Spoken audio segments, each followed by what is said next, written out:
Hi, this is Deborah with Redirecting, and I'm going to be sharing a very interesting clip with you. It involves a cop and two young black males.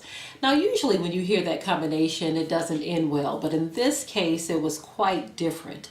I'm going to go ahead and roll this short clip, and I will be back to give you my 2 cents. Fear and gratitude. Those are just some of the emotions an Ohio mother is feeling after an officer had an encounter with her son that could have taken a deadly turn. Columbus police responded to a call from a couple of young men with a gun Saturday. An officer stepped out of his patrol car with his weapon drawn. That's when an 11-year-old suddenly pulled out what turned out to be a pellet gun to drop it on the ground. The gun broke into pieces, revealing to the officer that it wasn't real. The officer's body camera captured his lecture that he gave to the boys. Take a listen. Do you think I want to shoot an 11-year-old? Do you think I want to shoot a 13-year-old? I could have killed you. I want you to think about that tonight when you go to bed. You could be gone.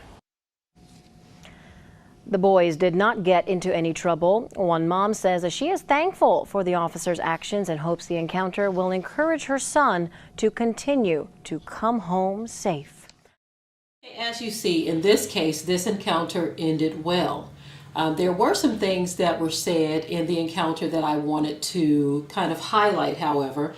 I'm glad that things ended to where there was not a call to the parents that these two young men had been shot and killed. I'm glad that it didn't end that way, but I want you to pay very close attention to some of the wording of the cop. I noted that when he made his first reference to one of the children, he said boy, and then he made the correction and said young man the next time around.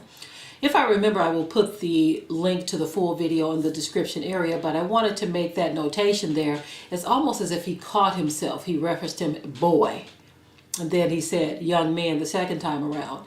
And so you have to understand that there's always going to be a mindset there. You see, there is always a mindset there. And he made reference also, the cop made reference to a lot of young men around the country being killed for this.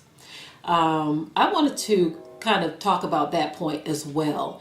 If we are being honest, if this country is being honest, who exactly is he referring to when he says people are being killed for this very thing? Our people. You see, I don't think I've heard of any cases yet where a young white teenager was killed, 12 years old, 11 years old, 13, 14, 15 years old, was killed by a police officer for brandishing a BB gun or a plastic gun or any type of toy gun. I don't think I've heard of any. Now, if there are such cases, we're not hearing about them. But we do hear constantly the stories of young black males who in some cases don't even have a toy gun. They can have a wallet or what someone thinks to be a gun, a rock, a bottle of soda, anything, you see. And so we've got to be realistic here. It's getting to the point we're talking about these racial subjects.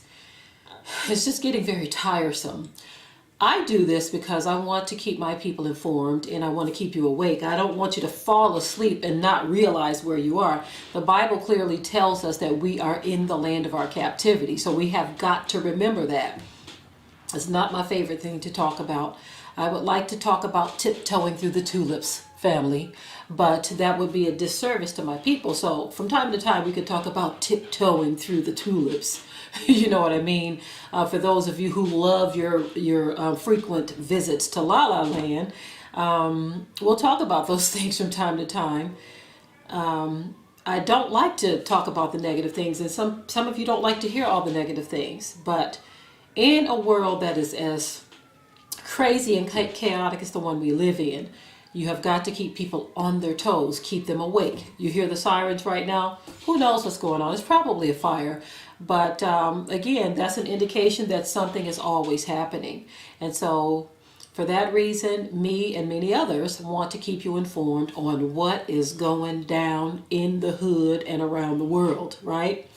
We've got to be realistic. But again, I'm so grateful that this one ended well. The young men were very polite. But I got to say this. Another part of this story I wanted to focus on too. is our people have got to wake up. Mothers and fathers, grandparents, aunts, uncles, you've got to wake up. Older siblings. I saw one video where an older sibling really just lit into one of his younger siblings for doing something he had no business doing.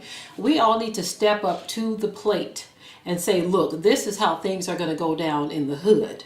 If you see something that is out of balance, we should be able to pull a young person aside or go talk to their mother without expecting some type of confrontation with them.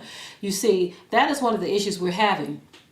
We don't want to check our own. We don't want anyone telling us what to do with our children. If someone says to you, look, maybe you shouldn't let him play with the toy gun, we shouldn't expect the rolling of the head and the rolling of the eyes and all of this stuff and all the attitude that you get with it. We should get gratitude. There should be gratitude if your neighbor over here tells you that maybe it's not a good idea for you to allow your young son to walk up and down the streets with a toy gun.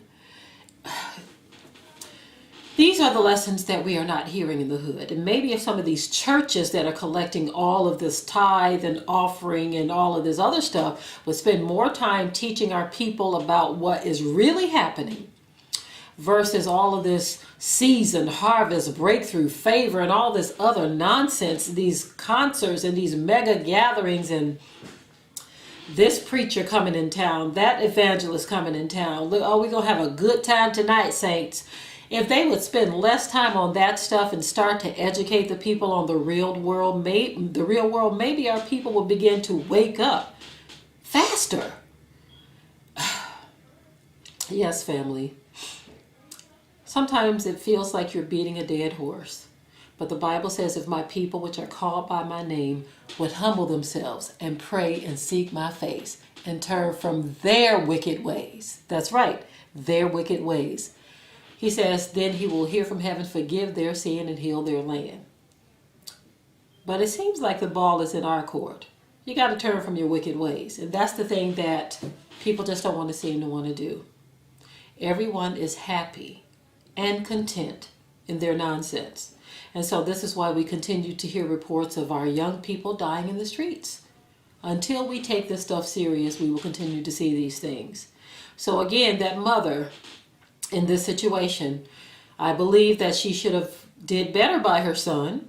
There's two boys there. I don't know if they're brothers or not, but those mothers should have did better by their sons and being informed that it is not a good idea for young men of that age to engage in that type of activity, walking up and down the street with toy guns. Okay, family? Enough said. I'm out.